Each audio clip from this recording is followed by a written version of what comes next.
Go. Okay, good afternoon. This is June the 25th, 2015. I'm interviewing Dr. Peter Lewin for the Roots to Boots project, and we are here at the JCC in Dallas. Welcome, Dr. Lewin, and I would like to ask you, may I call you Peter? Please do. Okay, Peter. The first thing I'd like to do is to ask you to please tell us a little bit about what you know about your history on both sides of your family prior to their entry into South Africa. Where did they come from prior to South Africa on both sides? What do you know about that part of your family history? Okay, my grandparents, 3 of the 4 of my grandparents came from Lithuania, as did the vast majority of Jews in South Africa came from Lithuania, for reasons that are not entirely clear, but nevertheless that's the case. So both my father's parents came from Lithuania. My grandfather came from a small town called Varna, or Varnia in Lithuanian. I don't know where my grandmother came from. My grandfather first visited the United States probably around 1880. And then returned to Europe when he got married, then went to England en route to America, but his new wife preferred to go to South Africa. So they came to South Africa, I'm estimating somewhere around the turn of the century. On my mother's side, my grandfather came from Lithuania, I don't know where. My grandmother came from England, and there was some talk in the family that prior to going to England her family had been in Holland. So my own speculation, my own imagination is that if they were in Holland, maybe tracing it back even further, they came from Portugal or Spain. Which suggests to me that from my grandparents I'm 1/4 Sephardi. Good speculation. Good speculation. So, what types of businesses were the grandparents in South Africa? It's very interesting how the Jews that came to South Africa in some ways mirrored a similar experience to the Jews in Texas, and particularly South Texas. Many of them located in small towns where there weren't many other Jews, and the one reason for that was they wanted to establish a business in which there wasn't a whole lot of competition. So my maternal grandfather opened up a little store in a South African town called Trompsburg. I had to think for a moment of the name. Trompsburg in the Orange Free State was one of the provinces of South Africa. Really little town that's not well known even in South Africa. And he married my grandmother. It must have been a shidduch, an arranged marriage, because they were from 2 different parts of the world. And my mother remembers living in a house above the store. So they actually had their sort of apartment for a while at least above the concession store. So my grandmother worked in it, my grandfather worked in it. He wasn't very successful. My paternal grandfather had a rather interesting business experience. He settled first in a small town in the Cape called Oudtshoorn, which was the center of the world ostrich feather business. They produced ostrich feathers, which were then in fashion. My grandfather opened up, I think, also a concession store, like a little convenience store. And he did okay. He had 8 children. My father was born in Oudtshoorn, but when he was 3 years old, it was right on the eve of the First World War, and there was a depression, a recession worldwide, and it hit South Africa, and ostrich feathers went out of business. My grandfather went bankrupt, and my father remembers sitting on the back of an ox wagon driving into town in Johannesburg, because the Jews moved during that period and subsequently from the small towns into the big cities. At that time, my father could speak no English. He could only speak Afrikaans. He was the youngest of 8. And my mother also grew up speaking Afrikaans in those small towns. So both of them had a little bit of a small town experience. And so when he moved into Johannesburg, what age was your father? 3 years old. And your mother, at what point did she move into the big city? I'm not entirely sure. She lived in Tromsburg most of her life. She went to high school there. She went every summer to Durban. That was the big city closest, where her grandparents were. So she would spend time with her grandparents. So at what point did your mother learn to speak English? She learnt English from her mother, who was English. Uh-huh. But her first language was Afrikaans. And my mother's parents spoke English in Durban. In Durban was primarily English speaking.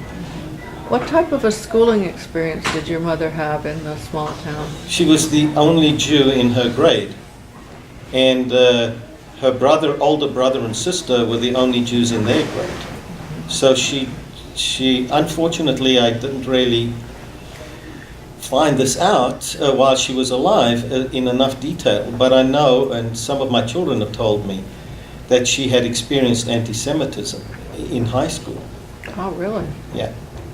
Of a sort of a, how can you say, common variety, in the sense that Jews they didn't know much about Jews, they were not Christians, so they were automatically sort of not saved, and the typical prejudices associated with money and things like that. And she was subject. Some of it was ugly, but not violent. And what about your father when he moved into the big city at the age of 3? So what was his educational experience like? Well, my father, in a way, was fortunate in being the youngest of 8. He had 3 brothers and 4 sisters. When my grandfather moved into the big city, he had no means of subsistence. He was never very successful with money. But my grandfather, on my father's side, my Zayda, was an incredibly exceptional man. He was self-educated. He was a chochem. He was a scholar of the Talmud. He used to teach the Talmud. We're also Kohanim. So he was he moved, I don't know where they moved when they first came to Johannesburg, but for all of my life they lived in a little house right next to the shul, which was known as the Bet HaMikdash HaGadol, Bet HaMidrash HaGadol. It was the sort of high shul, and he was the Kohen HaGadol. We used to duchen, we used to bless the congregation. On Yontif with all my uncles and my cousins. So he was highly respected. So I think when he came to Johannesburg, he began to integrate into the community. He was not a young man even. He was already in his mid-40s when my father was born. So he had some network, and he became a mashgiach. So he was able to eke out a living by being a mashgiach, and I think he also worked in a matzah factory.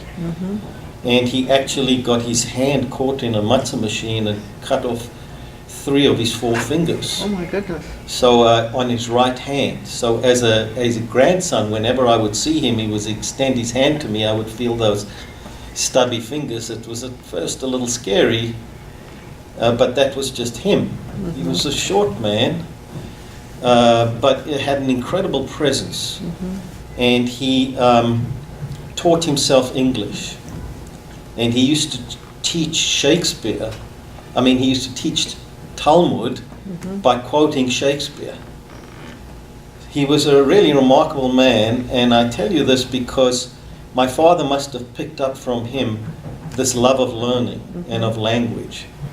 Because they sent my father to a very good school, it was a public school, Jeppe High, And my father became a scholar of Latin. He really enjoyed learning Latin and English, and so he got a really good education, partly facilitated by the fact that my oldest uncle, his oldest brother, left high school and went to work so that he could help support the family and put the younger kids through school. Oh my goodness. So the older four dropped out of high school to support the younger four so that they could go through high school.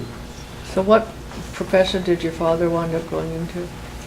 This uncle who left high school then went to night school, completed his high school degree, then went to college and got an accounting degree, and then opened his own accounting firm. By the time my father finished high school, went to college and got an accounting degree, the firm was well established. And my father went into that business where he worked for the next 62 years. So he worked for a company called Pollard and Lewin, and the Lewin was my uncle. Uh-huh. And my father became the junior partner in that company. And what about your mother? At what point did she leave the small town and go to the big city? My mother, I think, was in some ways a tragic case of underachievement because of the different opportunities available to women at the time. She was very intelligent. She wanted to be a doctor, but it was just not on the cards. Her family was very poor. And so when she left high school, that was it for her. And so she went to live with some relatives in Bloemfontein, which was the capital of that province. Bloemfontein was an Afrikaans town, landlocked. It was pretty insular in many ways. But there was a fairly large Jewish community there, Afrikaans-speaking town. And so she lived with her relatives. They were relatives on her father's side, yeah. And so she graduated high school, went to live there, and around about that time was the war, the Second World War, and she met my father. How did they meet? My father was, after he graduated and had started working, he then volunteered for the army when the war broke out. Because he was short-sighted, they didn't send him into active duty, but he became a paymaster. And he was a sergeant, I think, uniform and everything. And he met, and they stationed him in Bloemfontein. And he met my mom at one of those military dances, you know, where they kind of were entertaining. The local community was entertaining, in this case, the Jewish soldiers. And so they met and got engaged 3 weeks later. And where did they get married? They got married in Bloemfontein. Their wedding picture shows my father in uniform. Did your mother have siblings? My mother had an older brother and an older sister, yeah. And did they also live in the area? I don't know. I don't think so. Her brother, the oldest in the family, was my Aunt Sylvia, who's still alive.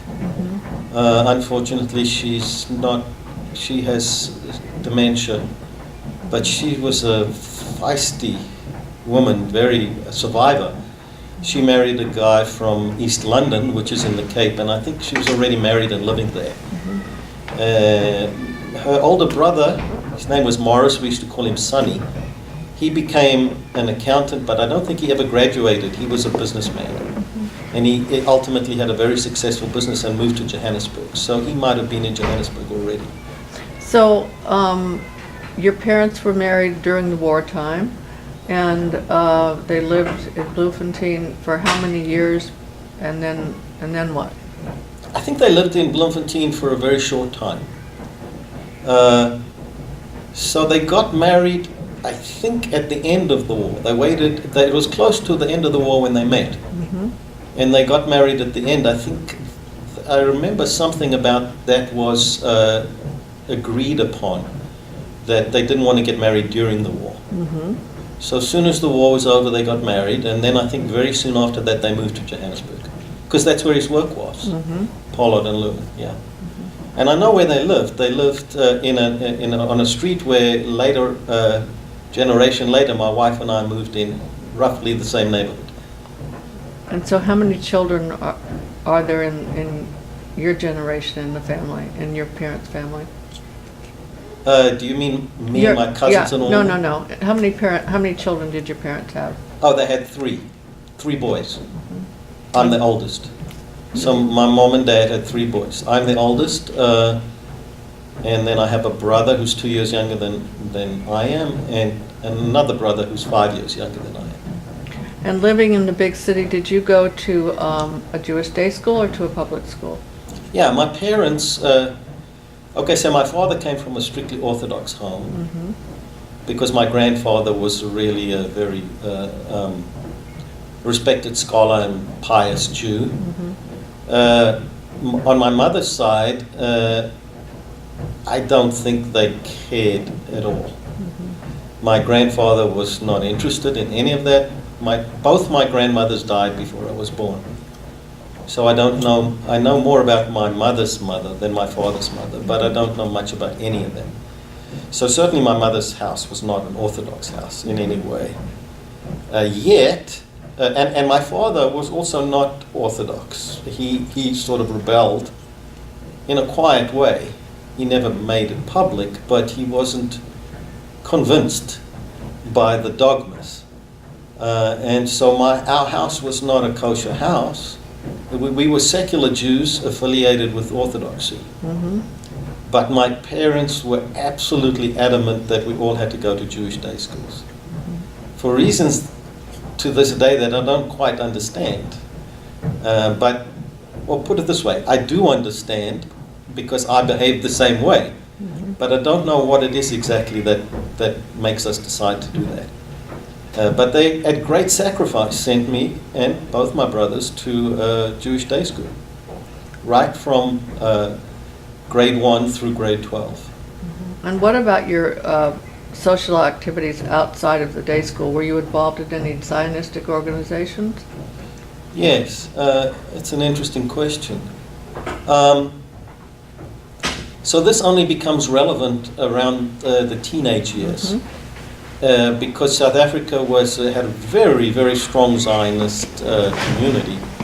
You know, South African Jews at their maximum, I suppose, were about 120,000, of which maybe 80 to 90,000 lived in Johannesburg. And, excuse me, there were a number of Zionist youth movements. There was a Zionist Federation, which was very, very strongly affiliated with Israel. South African Jews volunteered in every major Israeli, struggle, right from the War of Liberation through to the Yom Kippur War. Certainly in the War of the Six-Day War, my contemporaries did. It was very, very strongly Zionistic, and as a result, there were all these youth movements. So the most successful was Habonim, which was a labor Zionist movement. And most of my friends were affiliated with Habonim. So I joined it at a fairly young age and did not like it at all. I went a few years after that on and off and on and off. But around about the age of 16, I made the decision, I don't remember when I made the decision, but somehow I made the decision that this was not for me. And looking back on it, I think it had to do to some extent with their socialism, with their labor Zionism. I didn't like the whole philosophy, although at the time I wasn't ideologically mature enough to know what it was. I just didn't like the idea that they were sort of interfering in private decisions. For example, I'll tell you the thing that got me most was when I heard that on the kibbutzim, they were experimenting with having children raised communally. So they would take children away from the family. And people were like arguing, yes, but you've got to understand why this is a good idea. It goes against our instincts, but I just was not convinced. Now that I look back on it, I'm sort of proud of that. But my brother, my middle brother, became affiliated with Habonim, and he loved it. And he became the leader, national leader of Habonim when he was, university age, the Mazkir Klali, the general secretary of the whole national movement. And today we joke about it because, he's now grown and he lives in Washington, and he's also an economist and very much ideologically opposed to the sort of blueprint of socialism that they had at the time. But if you were alive at that time and you were in college and you were somewhat of an intellectual, you were a socialist. It didn't matter where you were in the world. True. And but when I got to university, I became involved in the Jewish Student Union, the South African Jewish Student Association, and in the local chapter. And I became the national chairman. The second year I was the national chairman of the South African Jewish Students Association, which suited me much better. It was not ideological. It was a Jewish Students Association. We had ties to Israel. We didn't wear uniforms. We went on trips to Israel, local seminars, so I was very actively involved in that. How old were you when you went on your first trip to Israel? 16. I went in 10th grade. Our school, our Jewish day school, King David, had an Ulpan exchange. I went on the very first Ulpan exchange. Oh, wonderful. Which was inaugurated by our headmaster. And I went to Israel for 3 months. So did you become fluent in Hebrew at that I point? was completely fluent. And it breaks my heart that now I have to struggle to remember the words, because I visit Israel to lecture now. And when I talk to the students, their English is marginally better than my Hebrew. But I try. I still have the language. I just don't have the vocabulary. So how many times have you been to Israel now? Oh, many times. Maybe 10 times. Very good. Very good. So how did you decide to study economics for a career? What was that decision-making process? That's also an interesting question. Excuse me. At about the age of 14 or 15, I had a friend who became my closest friend, whose mother was a politician. She was actually ahead of her time in that she was a really successful woman. She became a radiologist. She was a doctor, specialist, and she was also a politician. She was a very she's also still alive, I think. A very high ego person. Their home, her husband was a very successful attorney, what they could say in South African advocate, which meant he was higher than an attorney. And so I spent a lot of time in their house, and I remember one day she was talking to us, just sitting, talking, and she had come from a city council meeting. She was a member of the city council. Later on she became representative of the province. And she said something about the economist on the committee. And my friend said, "What's an economist?" And she said, "Oh, economics is very important. If you want to understand how the world works, you have to study economics." And from that conversation onwards, I wanted to do economics. And that's the only thing I ever wanted to do. I looked it up, and I started looking, and it just seemed to me, I can do this and I'm interested in this. And every further step that I took after that sort of reinforced that conviction. Did you do both your undergraduate and your graduate studies in South Africa? No. I went to the University of Witwatersrand, Wits, in 1966. Graduated high school in 65, went in 66. And I majored in economics and history. I had a hard time because at that time there was obligatory military service for those who were unlucky enough to get picked in the lottery. So I got picked, and I didn't want to go. And so my parents went to Pretoria and took a bottle of scotch to a lieutenant colonel and told him I wanted to do teaching. Could I get an exemption to do teaching? Somehow it worked. I don't know how it worked. I was actually on the base when I got the message that I needed to go home. And so I hitchhiked home and reported the next week at the Teachers Training College. So at that time, South Africa needed teachers.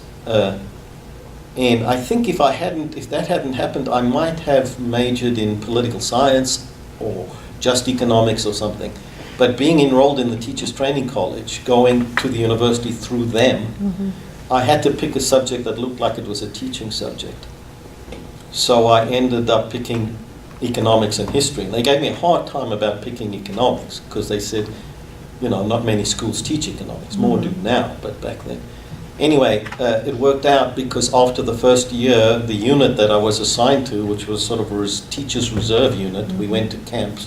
Then they scrapped that unit after I'd done a short officers course. I was able to leave the Teachers Training College, pay back.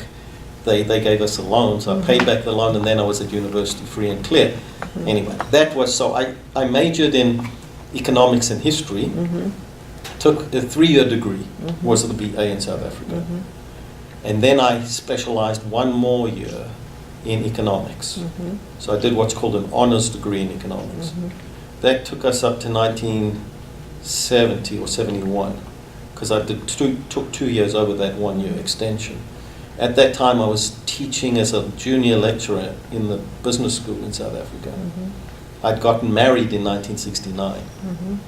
In 1972, I left for Chicago and went to the University of Chicago to do my PhD. I see. And then did you go back to South Africa after that? Yes. From 72 to 76, we lived in Chicago. We, meaning you and your wife? Yes, I went in September of 72. She was busy studying for her for her undergraduate degree in social work. And how and when did you meet your wife? We were childhood sweethearts of a kind. We were trying to remember exactly the year, and I think I was in 12th grade and she was in 10th grade at the same high school when we sort of started going out together. It was on and off for about 5 years, and then we got married. How old were you when you got married? I was 3 months short of my 22nd birthday. She was 1 day short of her 19th birthday. So you were quite young, and then you came to America for education, and at what point did you start having a family? In Chicago, but we were much too young, by the way. Because I look at my kids now and I think, what business did we have to get married at that age? It's ridiculous. And when I think back on, we've been married now 45 years or something, 46 years. I don't have to tell you that it wasn't always easy, but we grew up together. Well, yes, it sounds like it. So what? We had our first child in Chicago, my son. He was born in August 1974. I was finishing my coursework in the PhD program. He was born 6 weeks premature and was not expected to live. His lungs were underdeveloped. He was a boy. Boys survived at a rate of 20% compared to girls. Goodness. For every 5 girls that survived, only 1 boy did. And he was in the intensive care, the neonatal unit, at Michael Reese Hospital for 2 weeks before they put him on a respirator. And when they put him on a respirator, we expected him to die. And he was on a respirator for 2 days, and his lungs spontaneously resolved. He came off the respirator and went home the next day. Wow. And today, he's 6'1". He was a championship tennis player. He became a Chabad rabbi, and he has 6 wild boys. Chabad rabbi, that's awesome. Where is he? He lives in Dallas. He lives in Dallas. Yeah. I know your son. Dan Lewin. Dan. Yes. Yes. I know him well. I see him every Shabbos. Oh, really? Oh, I'll have to tell him. He did his Now you know his whole story. Now I know who his dad is. Oh, yeah. Oh, this is a small world. He was a little shrimp when he was born. He could fit into a shoebox. Oh, I had no idea I was interviewing Daddy.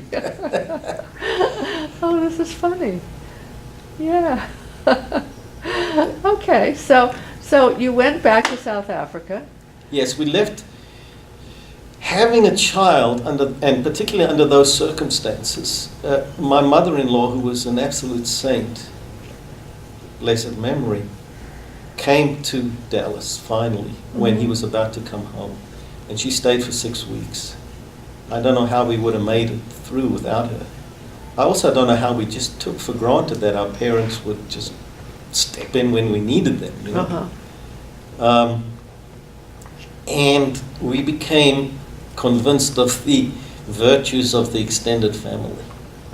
When you're young and you just get married, you think, oh, I'm out of here. I want to declare my independence. And then we really wanted to go home and be embraced by the family. And we went back in June of 1976, right in time for the Soweto Riots. Wow. Great timing. So I was given a job at Wits, and I taught there for a year, and then I transferred to the business school. It was something of a promotion, so I was teaching in the business school. And our second child, my eldest daughter, was born in Johannesburg. By the way, my son, if he had been born anywhere else in the world, certainly in South Africa, but probably anywhere else in the world, may not have survived. Michael Reese Hospital at the time had one of the very few neonatal intensive care units in the world. Today it's more or less, routine. But my wife thinks it's a miracle that we were there. Oh, absolutely. Absolutely. No, timing is everything. And that back in those days, it was absolutely a miracle. Right. Well, Hashem was looking after him. Right, the Godwink. Yeah. And the doctor, we still remember the doctor, he was from Wales. Really? The doctor who really looked after us was from Wales. So, only in America. So you went back and we went back and my daughter was born there. And, things in South Africa continued to get worse. It was the beginning of the unraveling of apartheid, but we didn't know at the time. We just knew that there was a lot of unrest. With the Soweto riots, people were being shot, in the townships. And people were leaving. And I really, looking back on it, never intended to stay in South Africa. Even when I went back, I did my PhD dissertation on the economics of apartheid. So I spent the time when I went back getting data and at least part of the time, not enough of the time, but part of the time. And in 1977, I interviewed in America. I got offered a job in Cleveland, Ohio, and maybe another job offer. I'm not sure if it was then or the year later in California, outside of Los Angeles. I don't remember the town exactly. I decided I didn't want to go to Cleveland. I almost accepted that job. I just didn't want to live in that weather. Again, I'd lived in Chicago. I didn't want my kids to grow up in California. So I turned down both those jobs, interviewed the next year, and then was offered the job in Dallas. And we came here in January of 1979. So you've been here a long time. Yeah, January 79. How was it coming to Dallas? I mean, was it an easy transition? Did you have friends here at the time? It was much easier for me than for my wife. But it wasn't easy, no. It was not at all easy. It would, to some extent, did duplicate the lifestyle we'd had in South Africa and that's one of the reasons I chose Dallas. Because it was an laid-back city, it was very accepting, it was growing, a lot of economic opportunity. I had a job in a university that was growing. So the hard part for our family was that my wife, I said that we grew up together, and one of the things we learned to do was to communicate better. So she maintains that I hadn't really communicated to her properly that we were going to Dallas, or giving her the option. And to this day, she makes that claim. But given all the blessings we've been dealt, I take that with a little bit of a pinch of salt. So she'll see this, I'm sure. It was most hard for her because she didn't see Dallas as a really vibrant Jewish center at the time. For example, there was one Jewish day school, and that was Akiva. Right. And she looked at Akiva. We both looked at Akiva. We didn't want to send our kids there. It was too doctrinaire. It's not that we didn't mind the orthodoxy, but South African orthodoxy was very different. Everybody in South Africa is Orthodox, very small reform. Everybody's affiliated Orthodox, but basically they do what they like, right? There were very few Orthodox kids in my school. Whereas Akiba, and I mean, we didn't realize this, but outside of South Africa, if you're Orthodox, you're Orthodox. And if you behave inconsistently, people call you on it, sort of. And it just didn't appeal to us. It was sort of more emphasis on the Jewish part and less on the education part. So we wanted a school that was more like King David. And we ended up being on the founding members of Solomon Schechter Academy. I actually worked with Erwin Donsky and the people back then to start Solomon Schechter. Did you do that immediately, or did your children go to Akiva for a while? No, immediately. Immediately. Well, it was within months of arriving here. Really? We had, Jordan Afsayam had a meeting, and we opened the school. At first it was down south at Shereth. Right. And my child, Danny, was in the second class, and the first class actually failed. The first grade failed. Some of the kids, those kids left, went to public school, some of them went to Akiba. But Danny was in the first graduating class, 8th grade, graduating class of Solomon Schechter. So that was the one thing. We didn't have a vibe. And I mean, over the years, the enrichment, the enhancement of the Jewish life in Dallas is just astounding. Oh, yes.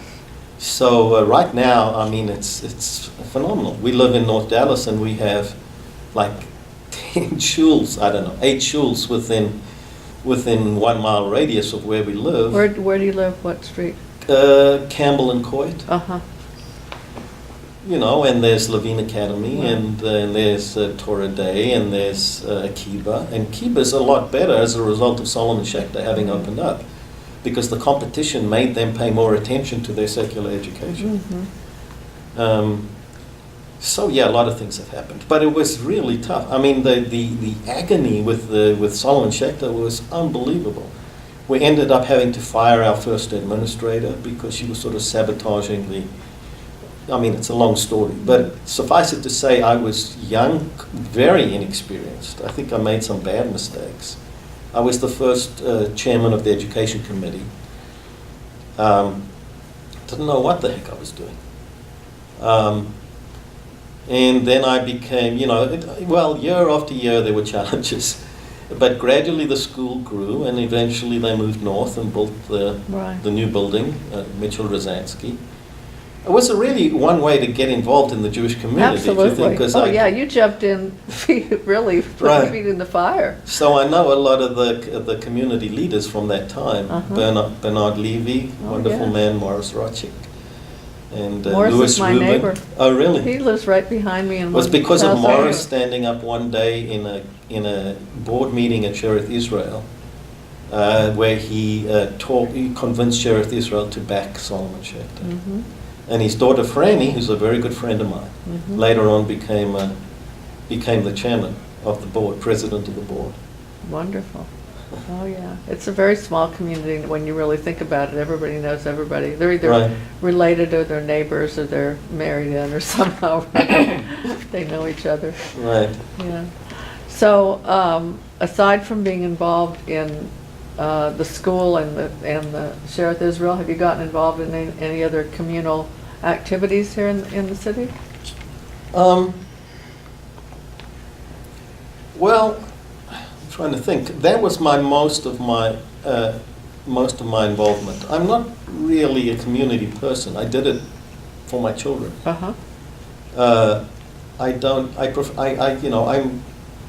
my lifestyle is one of the isolated scholar, if you like, and I do my best work when I'm on my own, and I don't like meetings. And I mean, we had meetings. Oh my goodness.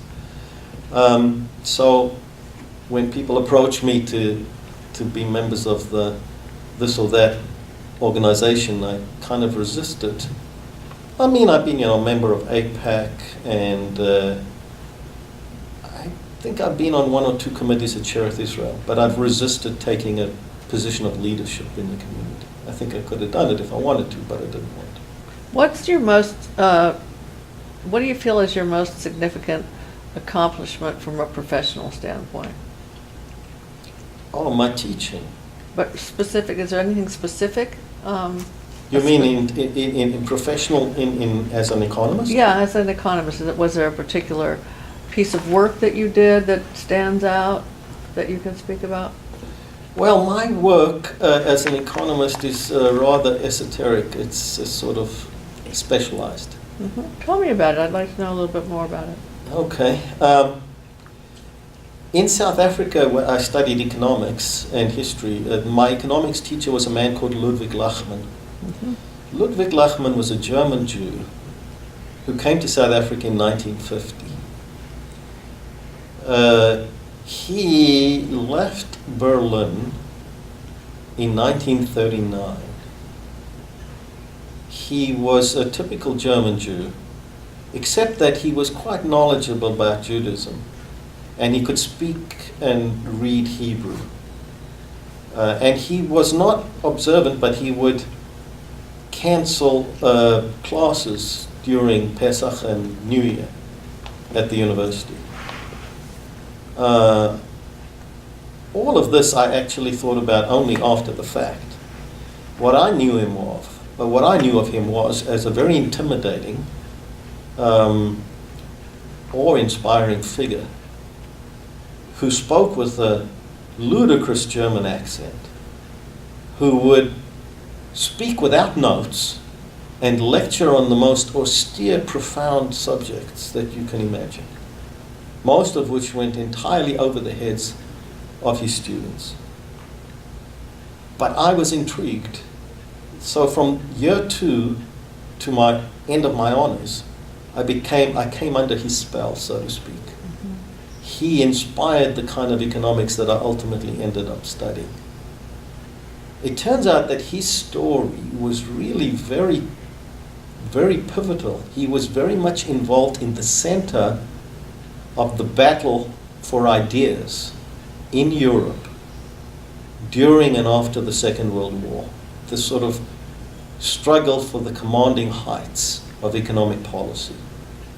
After the war, what became economic orthodoxy was known what became economic orthodoxy in national or public policy at the macro level, what they call macroeconomic policy, was policy that today we call Keynesian economic policy.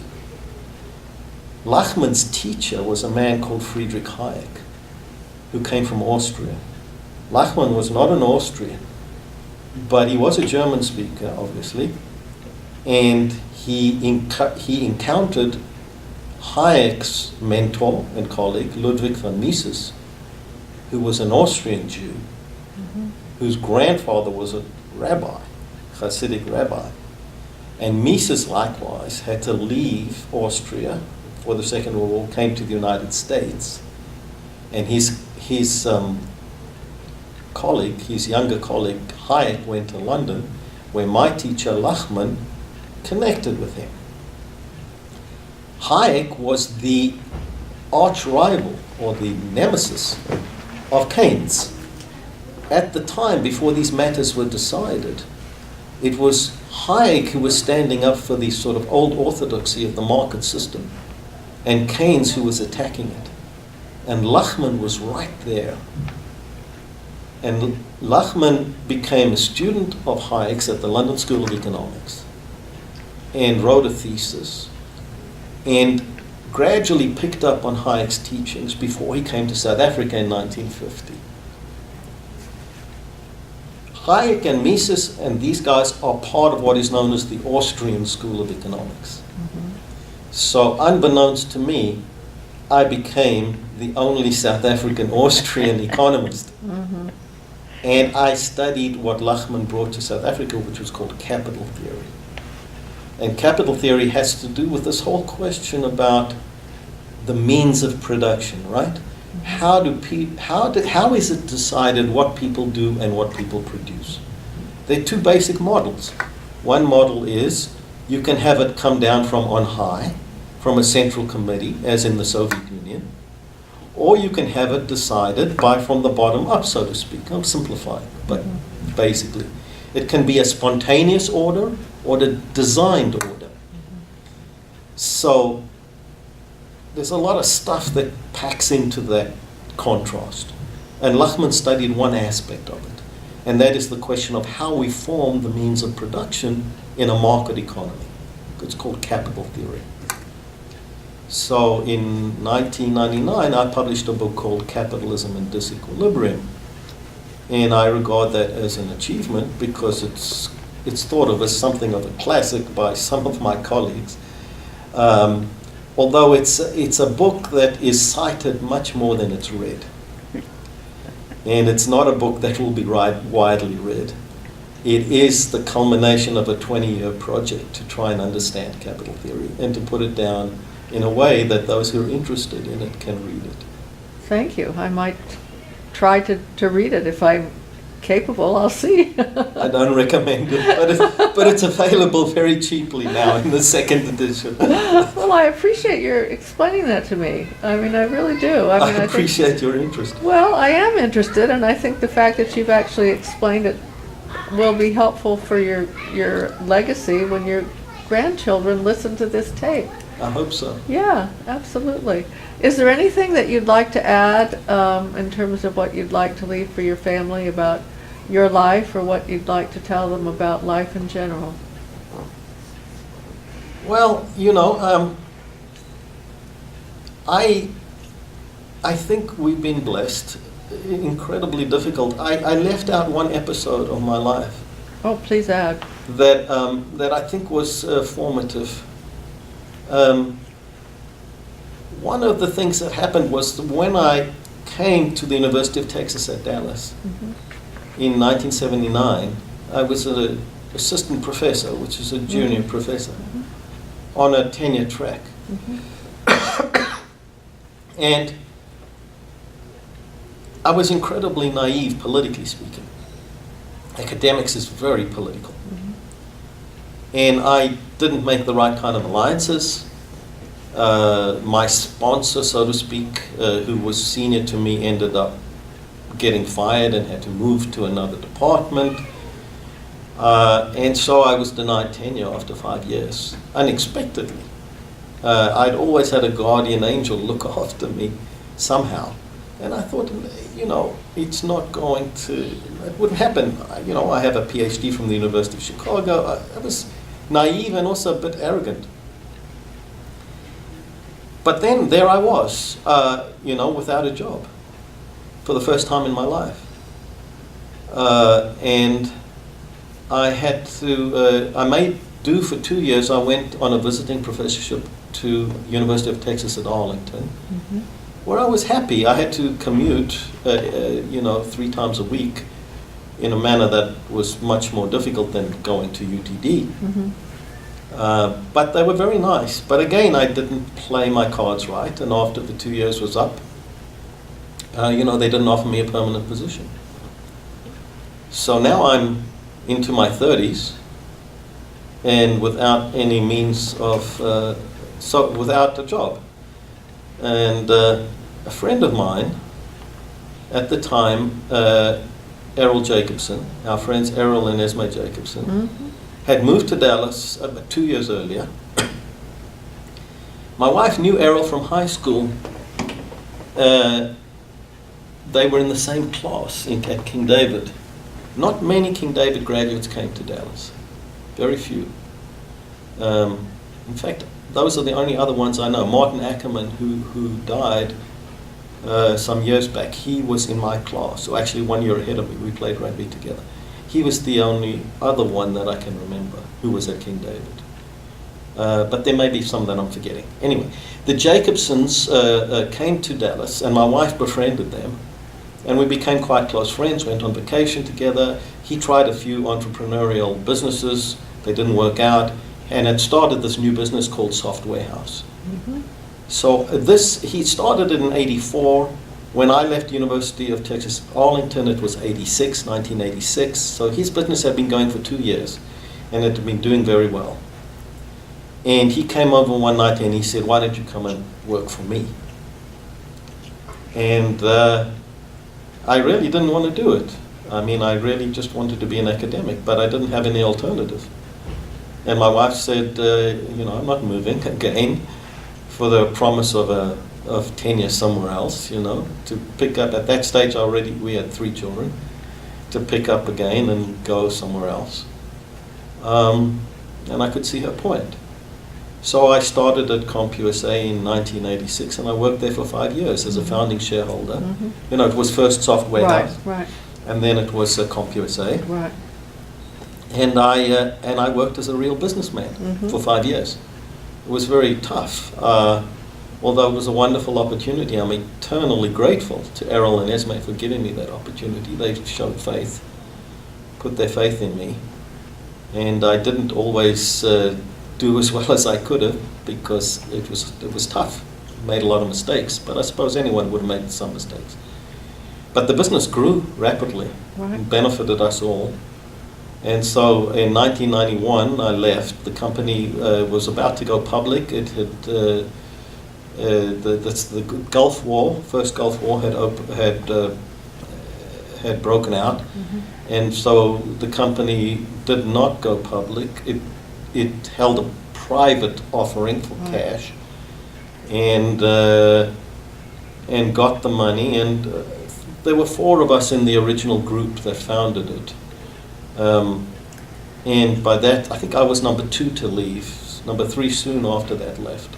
And then eventually, about a year later, the 4th one. So I was left CompUSA in 91. I did a few things.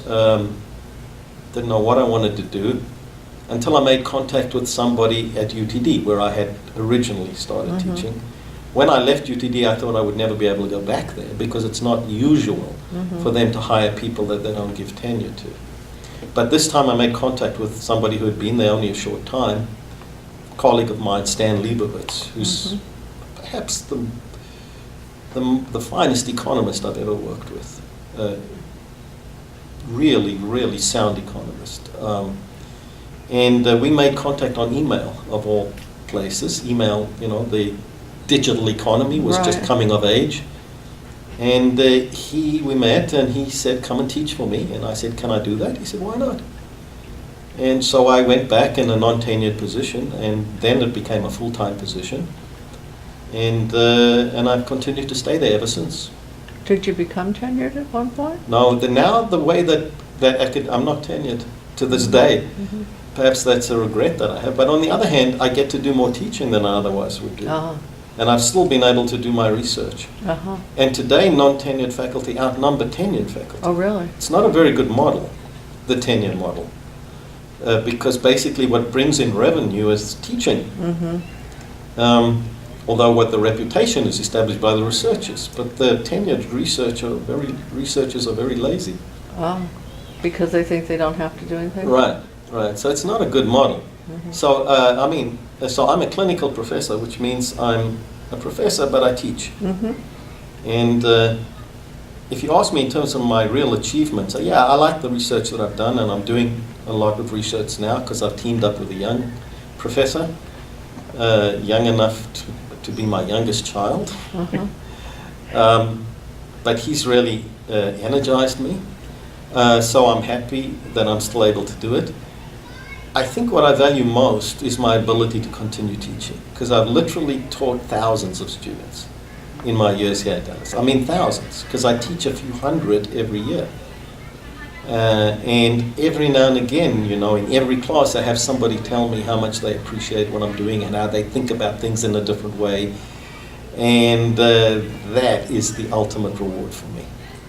Terrific. Well, thank you so much for sharing your story with us. It's been really a pleasure getting to know you. I'm looking forward to seeing your son, Danny, on Shabbos. I usually see him pretty regularly at Shari Tefillah, and getting to tell him I met his dad. And you've been terrific to interview, and getting to know you has really been a pleasure. Thank you so much for taking your time. Thank you for giving me the opportunity. I enjoyed it. Yeah, really. Thanks.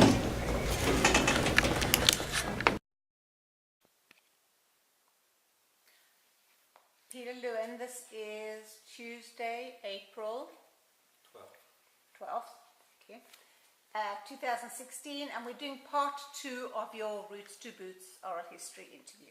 Yes. Peter, tell us about your immediate family, your children. Yeah, so I had, in the previous part, I'd talked about my son, who's the oldest. I have a boy and 3 girls. Okay.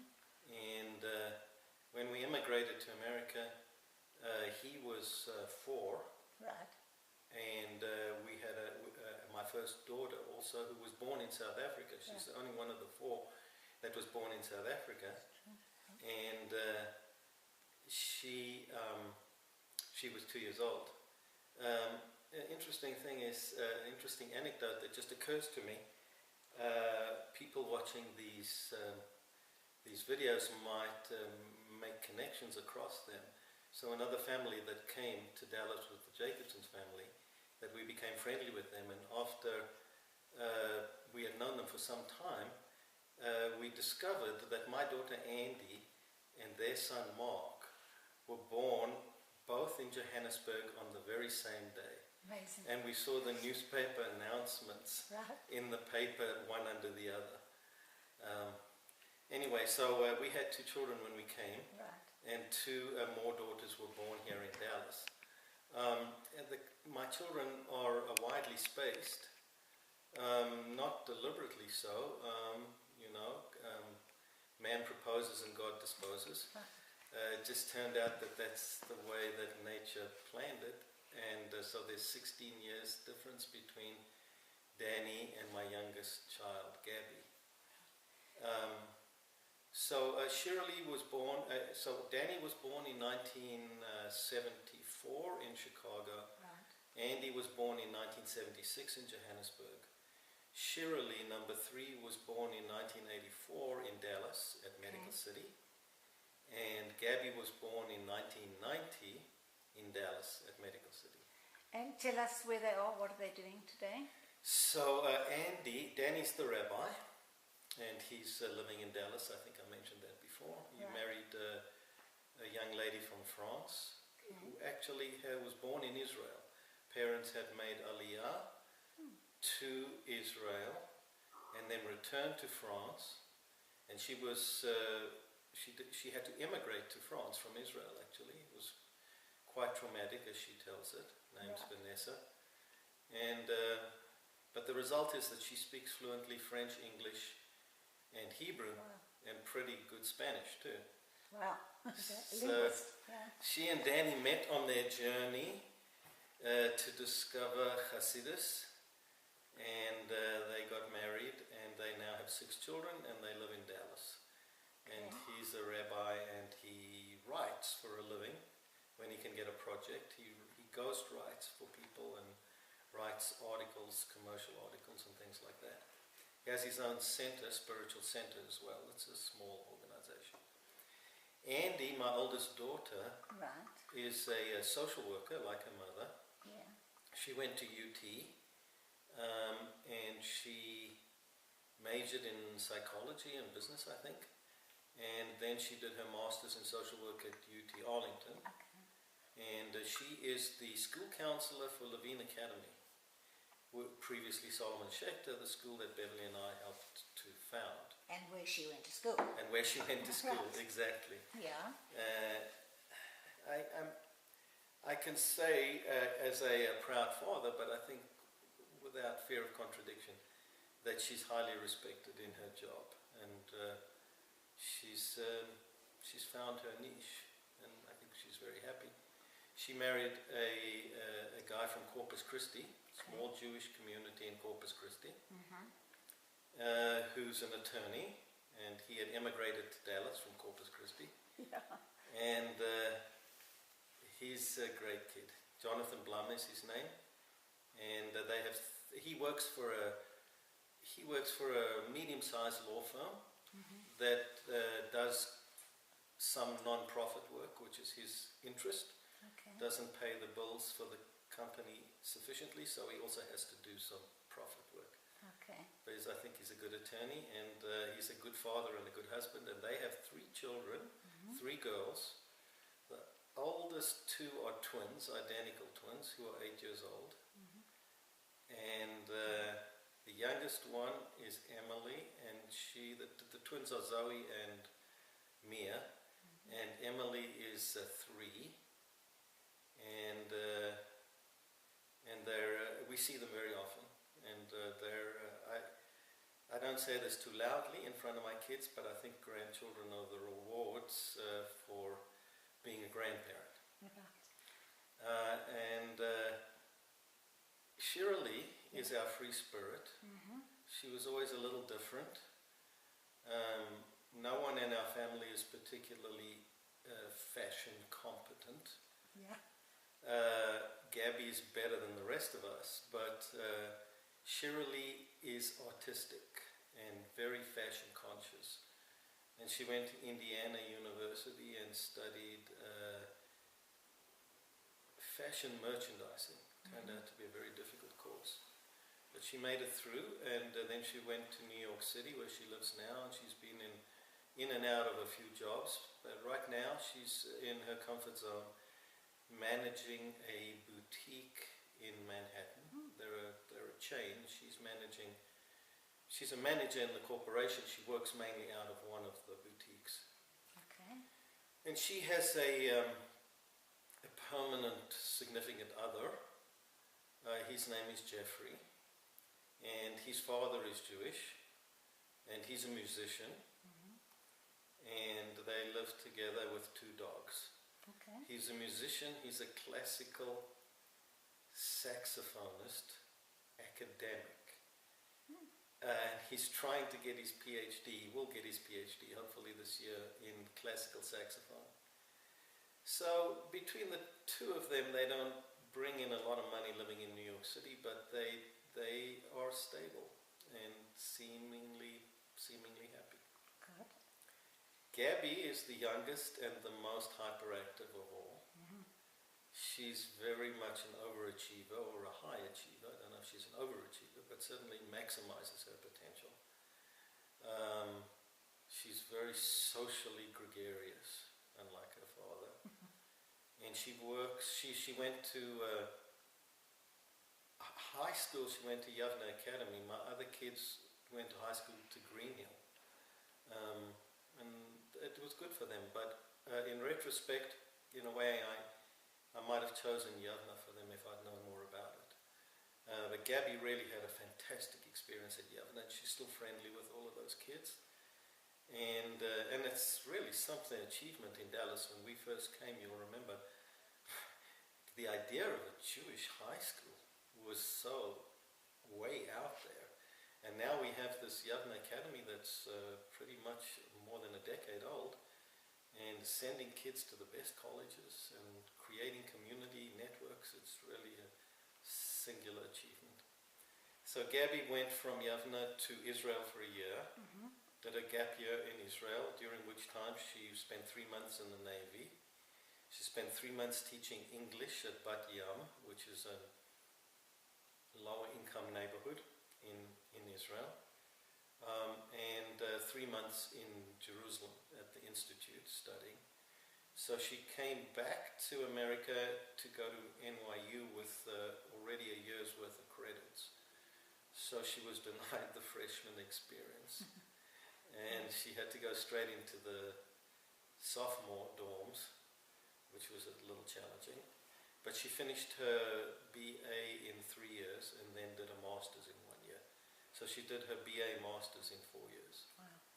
And then she graduated from NYU and went to first job where she is now in Austin. She works for a company called Gerson Lemon Group, a very big company with offices all over the world. Headquartered in New York, but I think most of their activities here in Austin, in Texas, in Austin. She likes living in Austin. She has a boyfriend, and we'll see what happens with that. Great. So those are my girls. All right, one other thing, you didn't talk about your parents and them coming to Dallas. Oh, Tell us about that. yeah. That was an interesting development. I don't think I had thought in detail about them coming here. It might have crossed my mind that it might be a good idea. But, you know, when you're a kid, you go through that crossover point where you look at your parents as people looking after you, and then you become the person looking after them.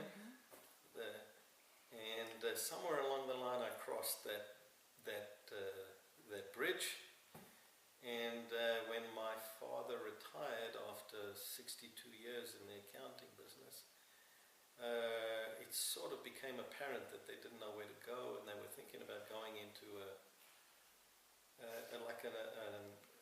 not a nursing home, but Retirement home. Retirement home. Thank you. Yeah, where it wasn't assisted living, but they could have graduated to assisted living had they ever needed it. But the thing is, my parents didn't have a lot of money, and whatever they had, they would have taken this organization, and they would have become completely beholden to them and sort of tied to that organization. And Beverly and I scrambled to try and avoid that happening to them, and in the end concluded that we would be able to help them to come here. At the time, I had a little bit of money, enough to be able to buy a house for them. And so we bought a house around the corner from us, and it was 1994. My father and mother, after living a lifetime in Johannesburg, and before that other places, came to Dallas, Texas. And so they lived here until they died. My father, let me get the dates wrong, my father died 8 years ago, so it would be 2008. 2008, yes. The twins were born in November of 2007. And because they were a little small, we didn't have a celebration until January of the following year for their baby naming.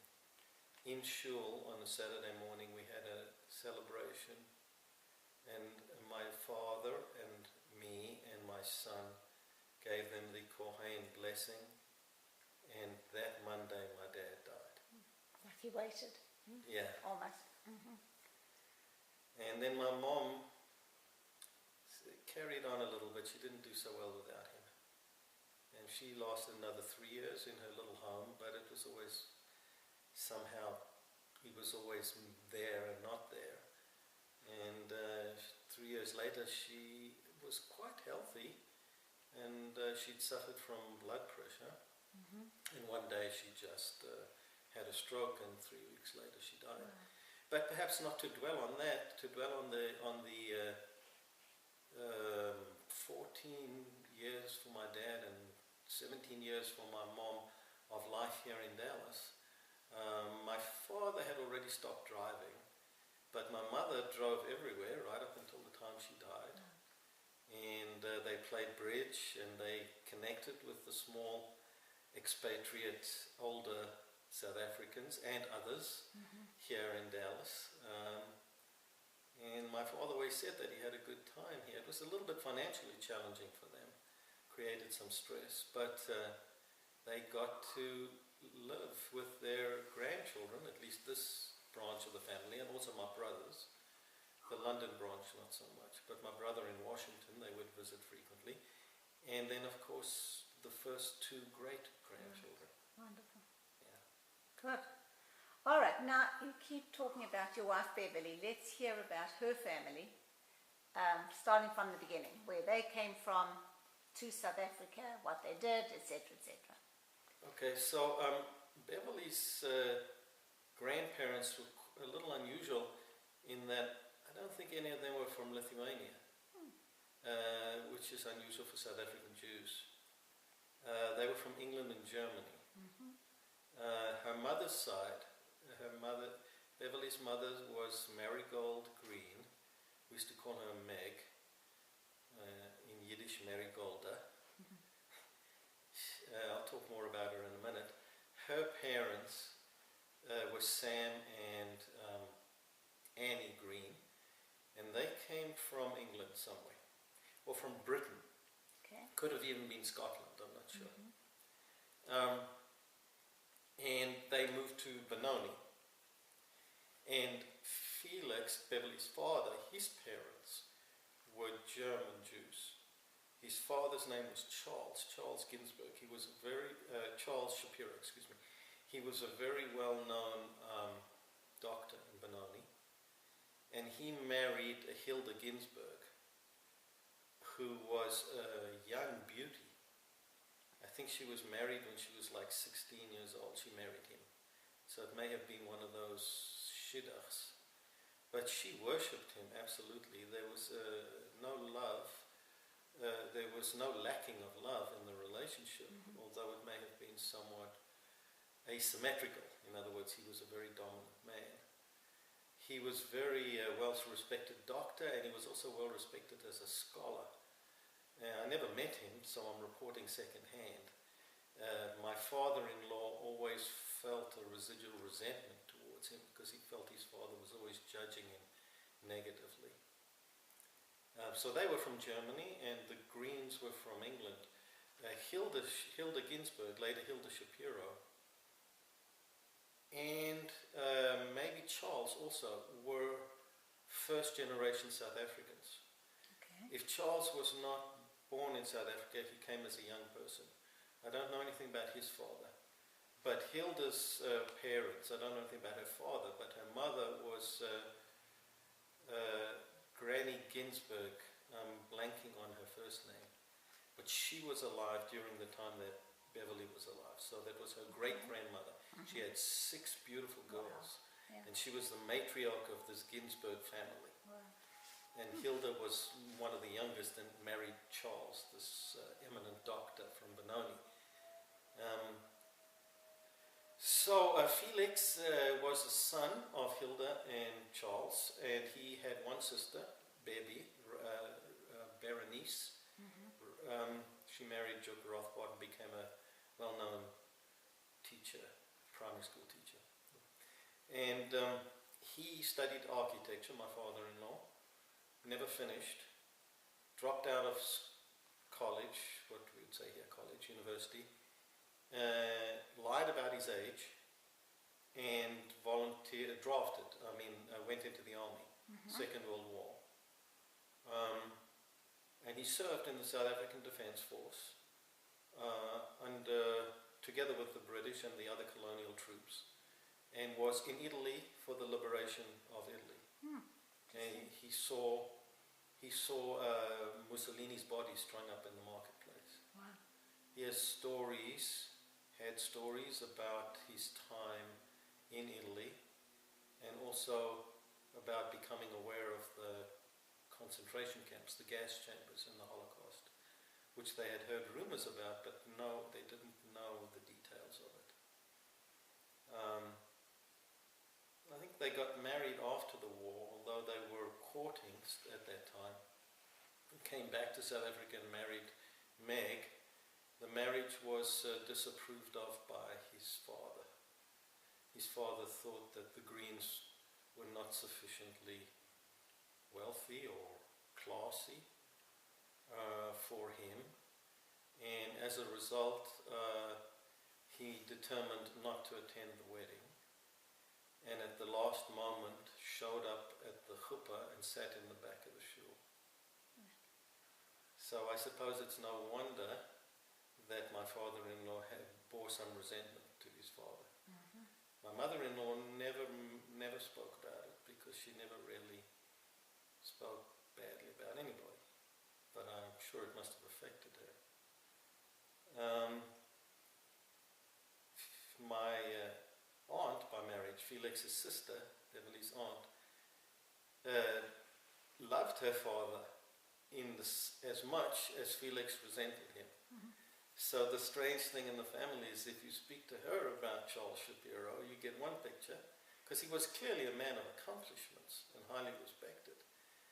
But then he had this other side to him, obviously. Apparently he had a huge and amazing library. Yeah.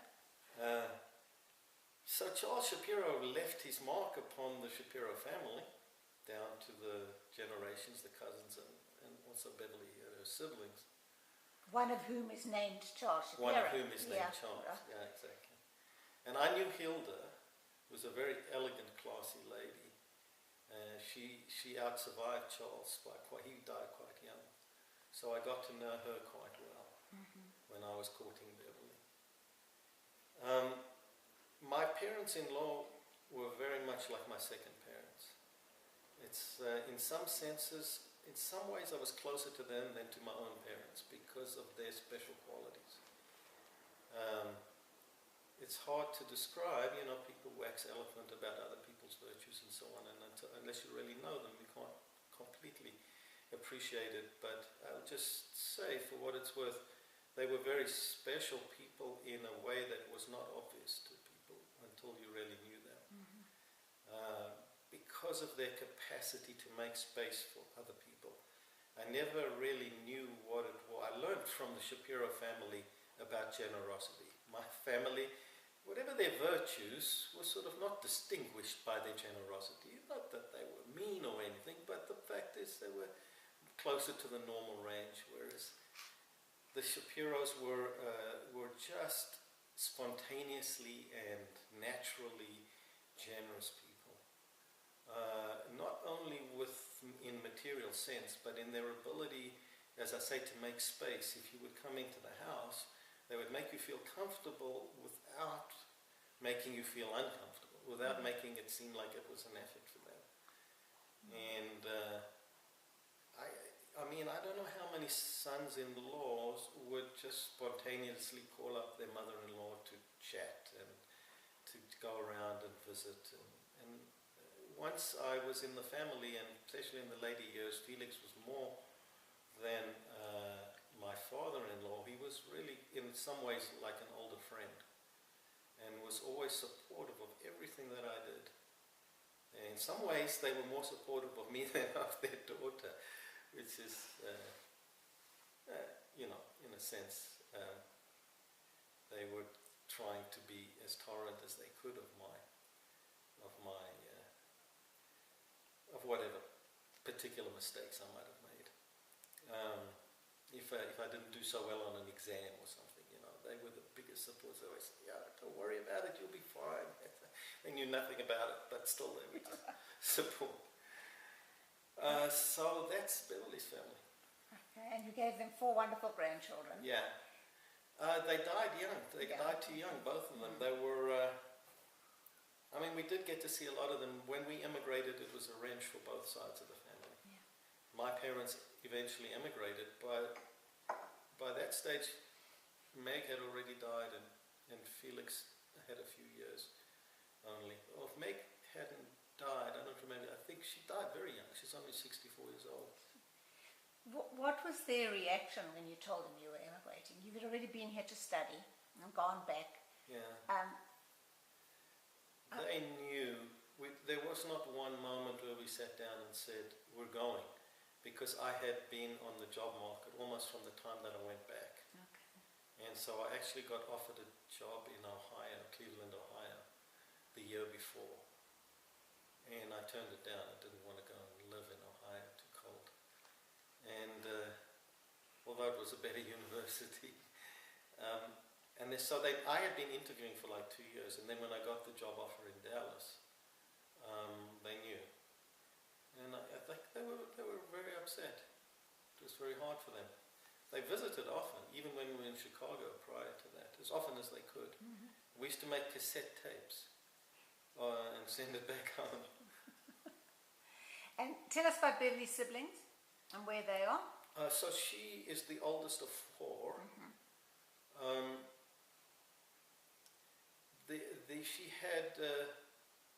She has 2 younger brothers and a younger sister, and she had 3 brothers. One of them died. His name was Stevie. Mm-hmm. So the Shapiros lost a child to pneumonia, something which we think today is unthinkable. Although my youngest, Gabby, when she got pneumonia, Beverly panicked, as you can imagine. She was hospitalized for about 3 or 4 days with bacterial pneumonia. And that's what Stevie died of. And I think he wouldn't have died today. He would have been hospitalized and they could have saved him. But was he a baby? How old was he? He was a baby. He was like 2.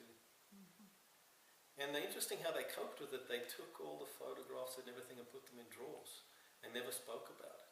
There was that difference in that generation. Never recover from the loss of a child, obviously. So the 3 siblings are all in South Africa still? They are all in South Africa. Her 2 brothers, Charles and David, are attorneys. Right. David has his own business, quite a successful business. Charles works for a big law firm called Fluxman's. And they've done well. Beverly's youngest sibling is a girl, Robin. She was born quite late in Meg's life and there were complications. And she has challenges in her life. She was also married before and her husband died in a hospital malpractice, overdose. And she has 3 children. 3 children now. She lives in Johannesburg. She's a teacher. Okay. Anything else we haven't talked about that you'd like to talk about? I don't know. We've covered all the bases and maybe then some.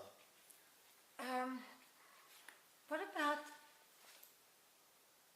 the Jewish community in Dallas? How did you find that compared to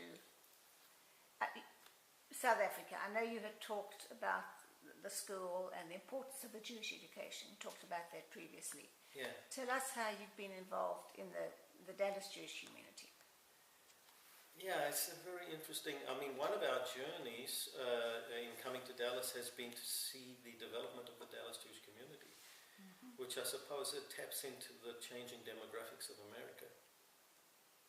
A very formative time in America, and lots of people from other states have come, including the Jews. So this community has developed from one that was very assimilated in one way, quite secular in another way, and certainly it did not have much representation of orthodoxy. Conservatism, yes, but not much of orthodoxy. And certainly nothing that came close to the idea of Jewish day school education. We've been through that. So first coming to Dallas, we encountered that community in which it was not very much that was familiar. It was different when we lived in Chicago because the conservative movement there was similar to sort of the orthodoxy that we had in South Africa. And there were also modern Orthodox in Chicago. The South African Jewish identity, South African Jewish animal, is somewhat unique, right? A little bit like maybe Mexican Jews and some others, but unique in some respects in that we were all Orthodox, and yet most of us were not observant. Okay.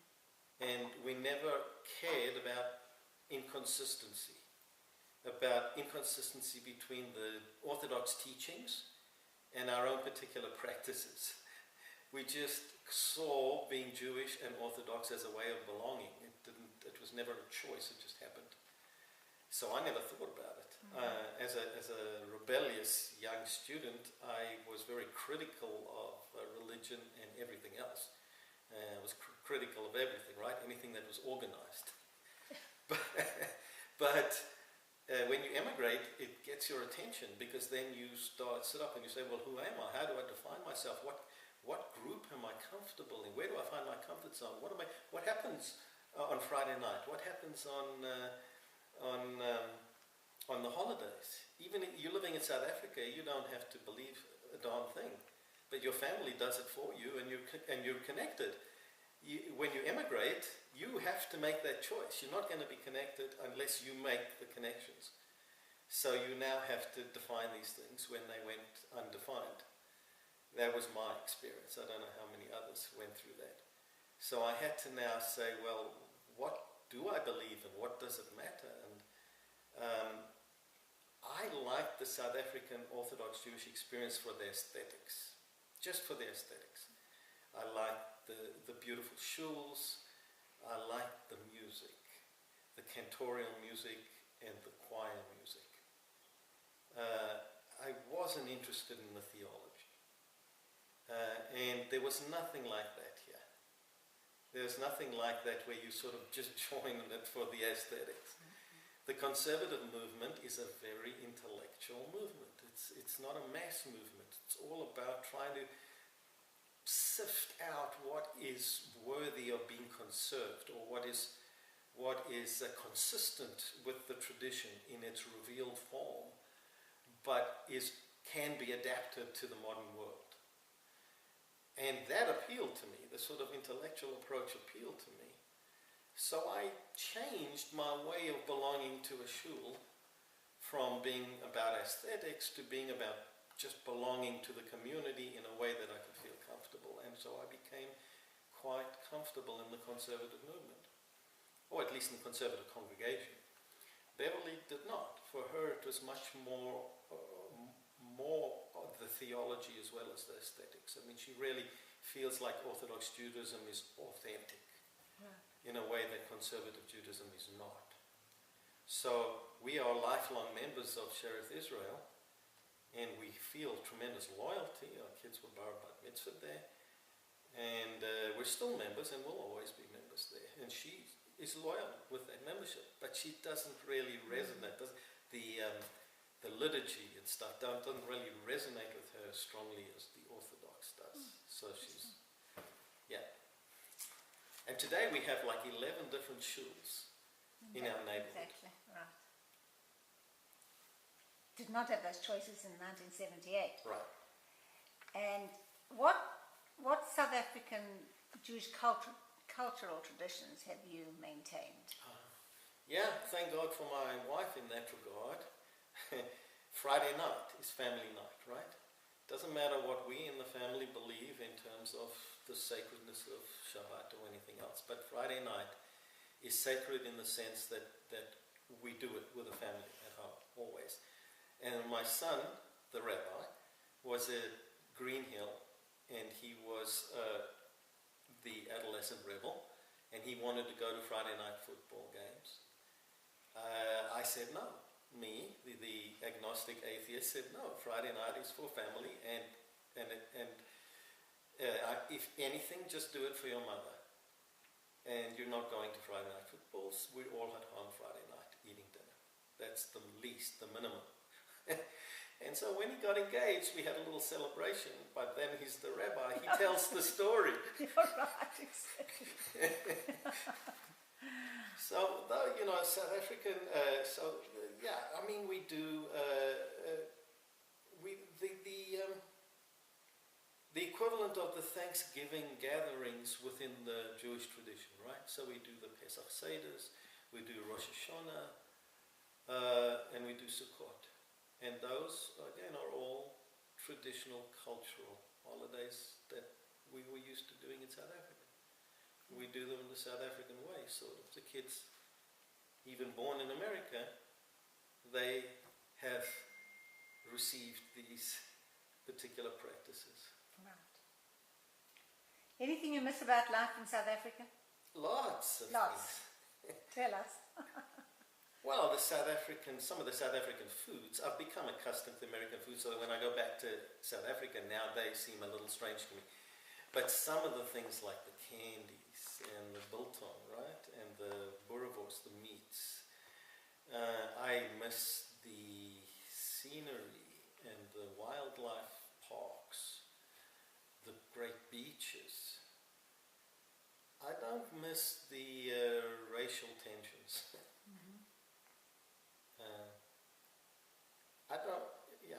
So I miss things. It took me a while. I'm sure this is true of many of the people you've interviewed. It took me a while until I actually felt that home was in Dallas. Yeah. But once I felt home was in Dallas, and I go to South Africa, after a while I'm ready to come home. Great. Thank you, Peter. Appreciate it.